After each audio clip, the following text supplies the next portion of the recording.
Allez, on plonge tout de suite dans le vif du sujet. Bienvenue dans cette nouvelle exploration.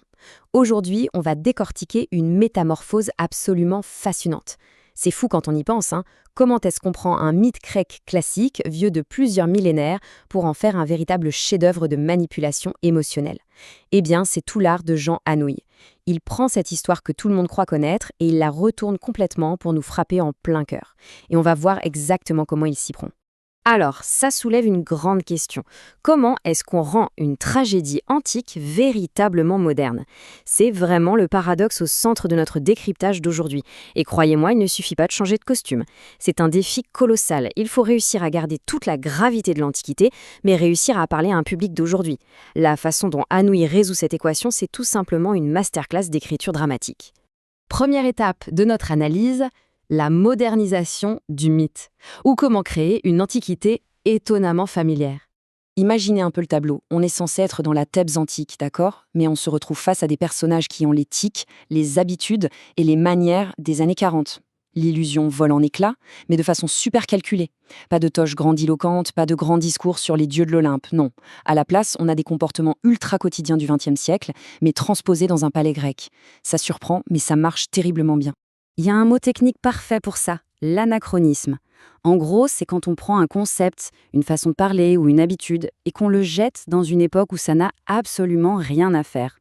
Sauf qu'ici, ce n'est pas du tout une erreur de l'auteur, c'est un outil redoutable. Ça agit comme un pont. Le mythe devient tout de suite accessible, la distance historique disparaît complètement, et on se sent immédiatement concerné.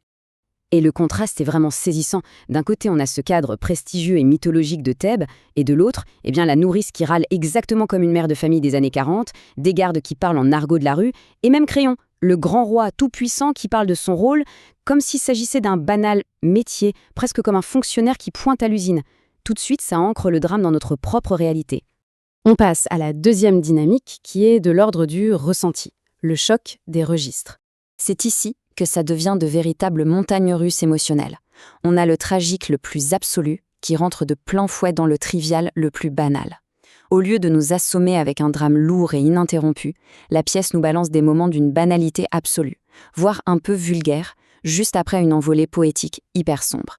C'est exactement ce qu'on appelle le mélange des registres. L'idée, c'est de faire coexister le comique et le tragique pour que l'un renforce l'autre. C'est vraiment la signature d'Anouilh. Vous savez, en plaçant un éclat de rire juste à côté de la mort, ça n'affaiblit pas du tout le drame. Au contraire, le contraste nous prend par surprise et le tragique nous frappe encore plus fort. Pour vous donner une idée de la violence du choc, on oppose d'un côté la lourdeur extrême des scènes entre Antigone et Créon et de l'autre des moments presque de sitcom avec les gardes ou la nourrice. Imaginez un peu. Le destin de tout un royaume et la vie d'une jeune fille sont en train de basculer et juste à côté, des gardes débarquent pour se plaindre de trucs totalement futiles. Ce décalage donne au drame une dimension qui donne presque le vertige. Troisième technique majeure et pas des moindres, l'art de briser le quatrième mur. Ici, on ne nous ment pas.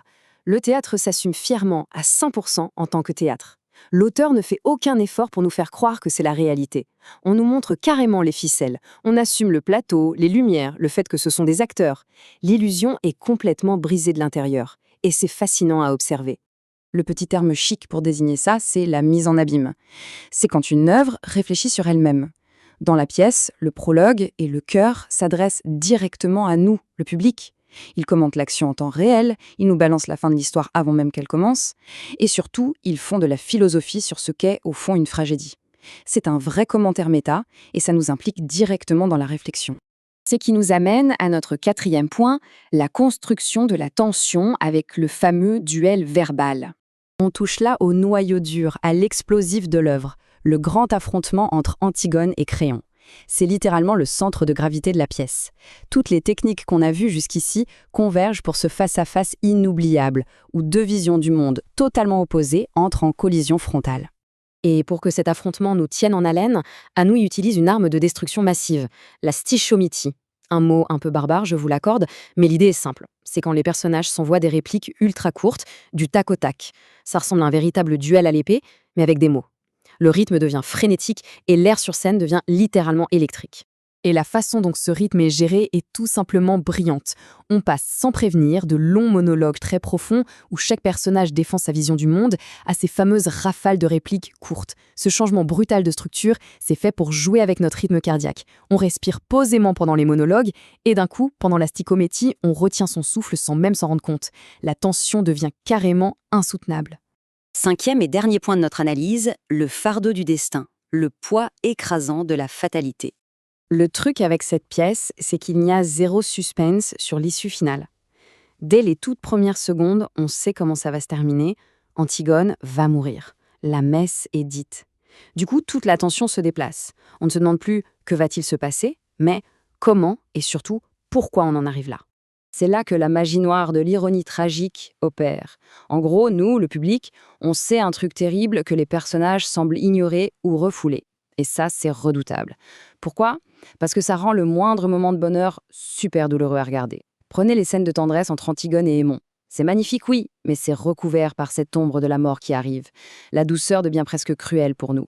Et cette cruauté, elle est parfaitement résumée par cette idée glaçante: la tragédie n'est une tragédie que pour ceux qui la vivent.